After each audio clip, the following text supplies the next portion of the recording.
Welcome everybody to the Grandview Storytime Holiday Special featuring Twinkle and Snowflake the elf. Good evening everyone, and welcome back to the Grandview Storytime Christmas Special. My name is Twinkle, and this of course is Snowflake. Welcome back kiddos, our last night of stories. Yes, and tonight Mrs. Claus is going to read a couple of stories for you all. The first story is There Was an Old Lady Who Swallowed a Bell. Wait a gall darn minute, you can't swallow a bell. It's a funny book. Of course, you should never swallow a bell. Whew, that was a close one. You know what you would call a guy floating in water with no arms and no legs? No? Bob.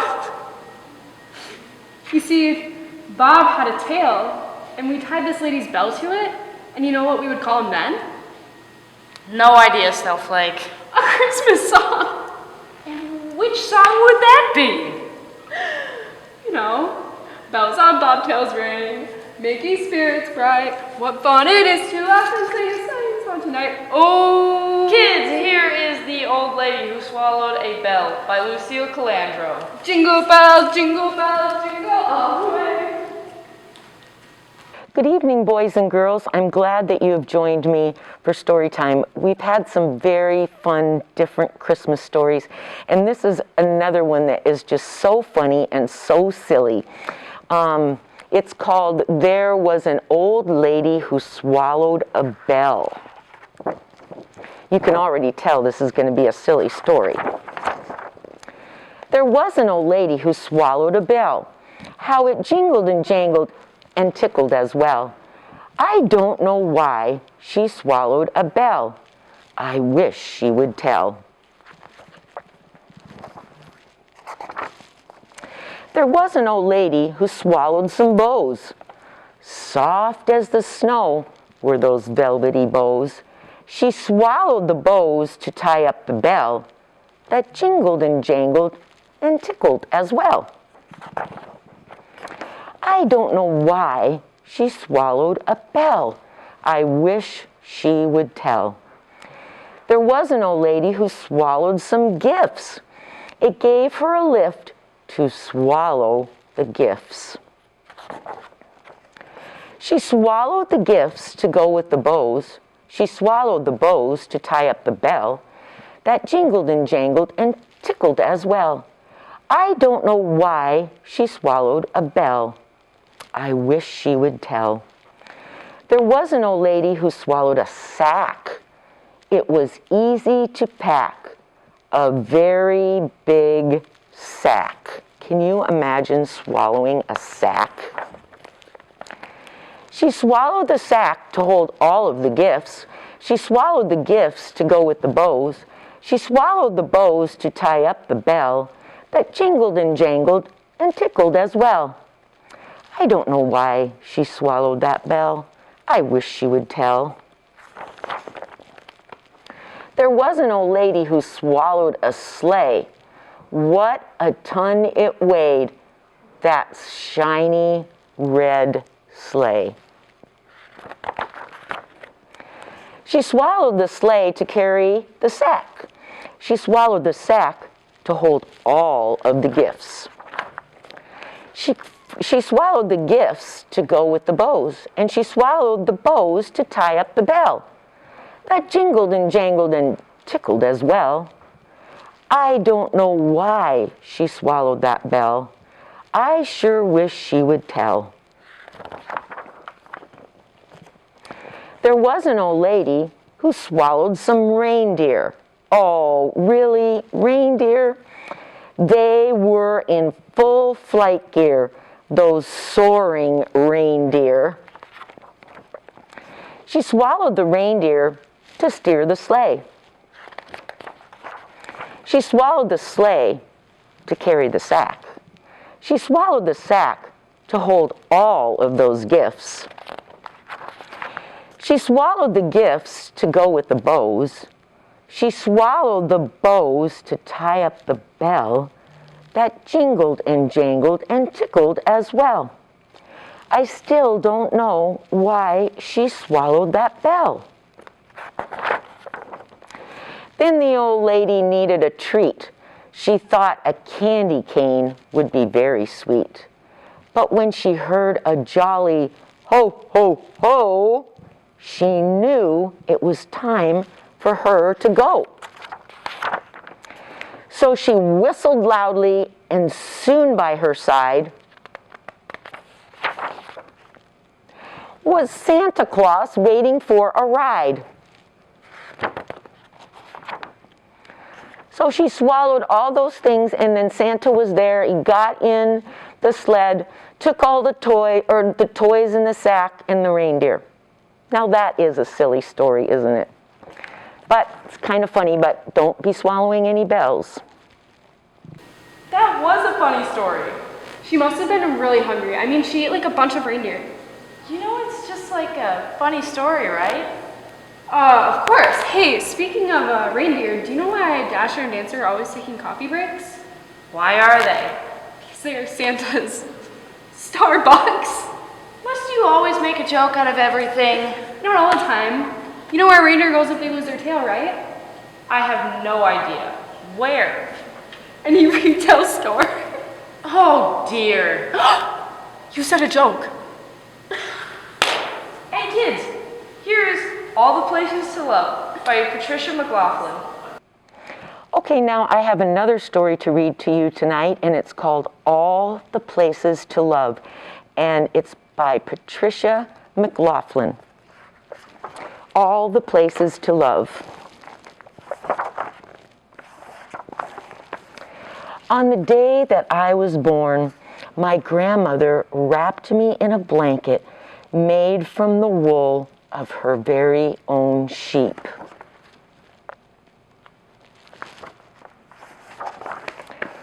She held me up to the open window so that what I heard first was the wind.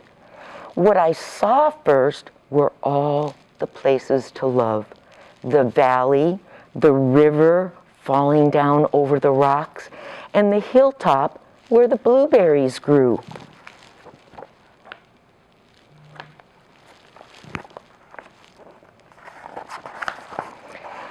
My grandfather was painting the barn, and when he saw me, he cried. He carved my name, Eli, on a rafter beside his name, and grandmother's name, and the names of my mama and my papa.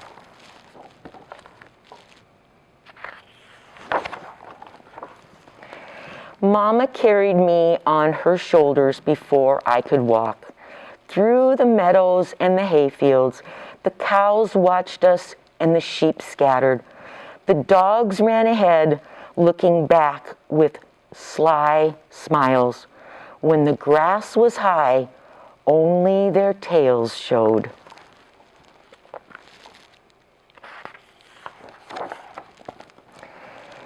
When I was older, Papa and I planted the field. Where else is soil so sweet, he said. Once Papa and I laid down in the field holding hands, and the birds surrounded us. Big, black birds and redwings, crows in the dirt that swaggered like pirates. When we left, Papa put a handful of dirt in his pocket, and I did too.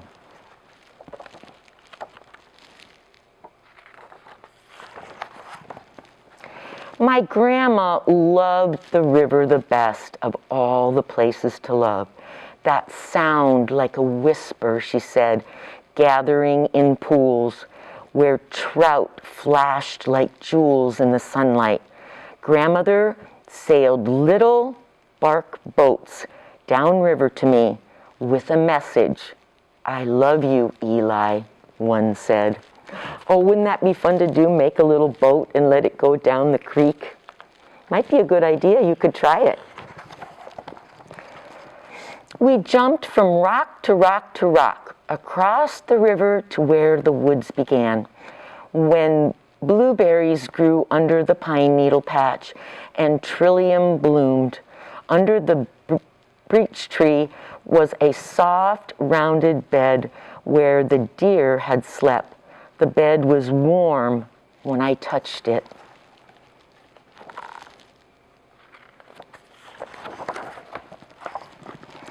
When spring rains came and the meadows turned to marsh, cattails stood like guards and killdeer called.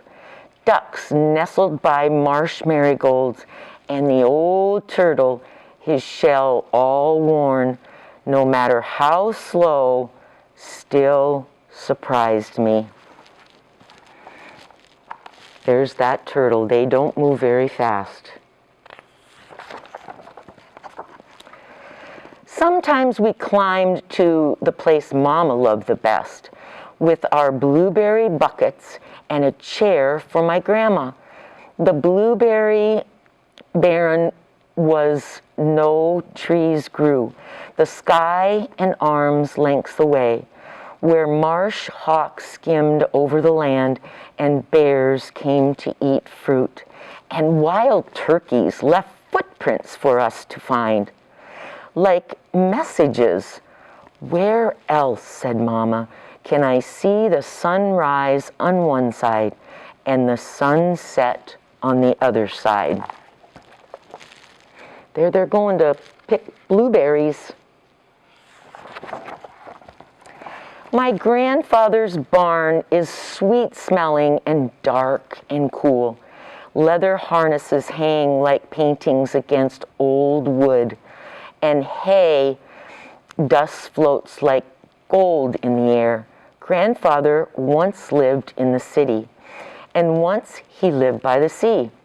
But the barn is the place he loves the most. Where else, he says, can the soft sound of cows chewing make all the difference in the world?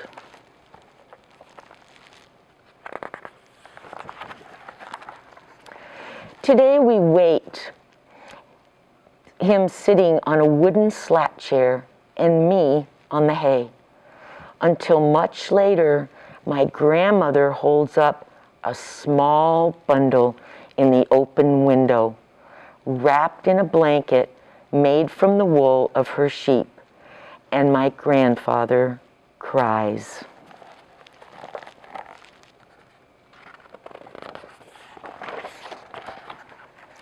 Together, we carved the name Sylvie in the rafter, besides the names of grandfather and grandmother, and my papa and my mama, and me. My sister is born. That might be a pretty fun thing to do with your grandpa. Someday I might live in the city. Someday I might live by the sea. But soon I will carry Sylvie on my shoulders through the fields. I will send her messages down river in small boats, and I will watch her at the top of the hill, trying to touch the sky. I will show her my favorite places, the marsh, where ducklings follow their mothers like tiny tumbles of leaves. Can you see all the little ducklings following their mom?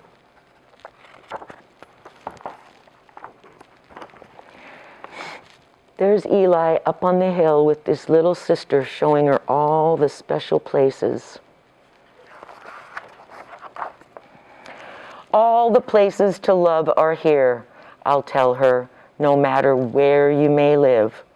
Where else, I will say, does an old turtle crossing the path make all the difference in the world?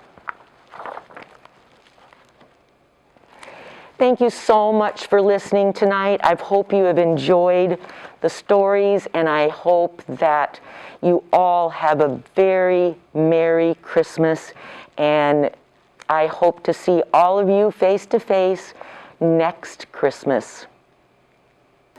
Thank you so much, Mrs. Claus, for all the great stories. Mrs. Claus is the sweetest person in the whole wide world. What are you doing, Snowflake? Practicing my karate. You know Santa knows karate really well, right? He does. How do you know? He has a black belt. Do you know Santa's favorite candy? Jolly Ranchers. Good night, children, and thank you for joining us. From all of us here at the North Pole and our friends at Grandview Lodge, have a very Merry Christmas. Sleep tight. Merry Christmas.